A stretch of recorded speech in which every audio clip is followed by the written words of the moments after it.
میرا دل مصر جانے کو بے تاب ہے، مگر جنگلات اور چٹان میدان بیچ میں حائل ہے۔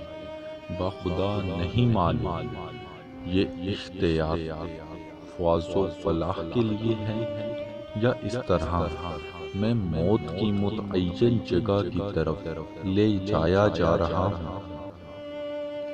میں نے خاموشی کو اچھا پیشہ سمجھ کر اختیار کر لیا ہے، اور اگر مجھے فائدہ نہ ہوگا تو نقصان بھی نہیں ہوگا۔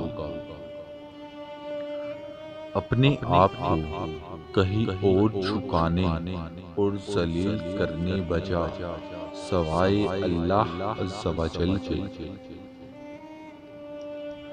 آدمی اپنا کام خود ہی بہتر طریقے سے کر سکتا ہے، خود بے گھر بیٹھا رہے اور دوسرے اس کا کام کرے، یہ بہت مشکل ہے۔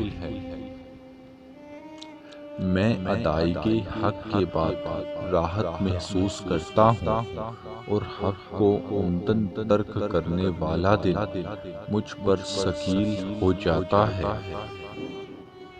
وہ خدا جس نے تجھے رحم مادر میں بھی ضائع نہیں کیا، وہ خدا جس نے تجھے ایمان و اسلام کی ہدایت کی، وہ خدا جو تجھ پر باوجود معصیت کے نعمتوں کا دروازہ بند نہیں کرتا، ایسے خدا کی جانب سے مغفرت اور بخشش سے تو مایوس کیسے ہو گیا؟ تیرے مانگنے میں دیر ہو سکتی ہے، وہاں سے ملنے میں دیر نہیں ہو سکتی۔ حسد بدترین جرم اور ناقابل علاج مرض، اور حسنات کو کھا جانے والا مہلک ترین گناہ ہے۔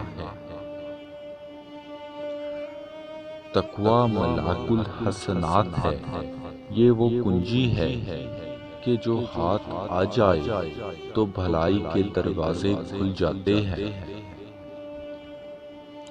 سمجھ نہیں آتا کہ حق تعالیٰ کی نافرمانی کیسے کی جاتی ہے، یا منکر اس کی ذات کا انکار کیوں کر سکتا ہے، حالانکہ ہر متحرک کی حرکت میں اور ہر ساکن کی سکون میں وجود حق کی شہادت موجود ہے، اور ہر چیز میں اس کی ایسی نشانی موجود ہے جو اس کی یکتائی پر دلالت کر رہی ہے۔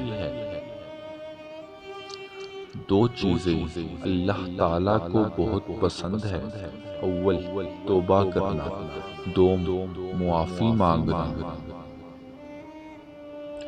آدمی کو خاموشی اختیار کرنی چاہیے، کیونکہ اس میں بہت سے فائدے ہیں۔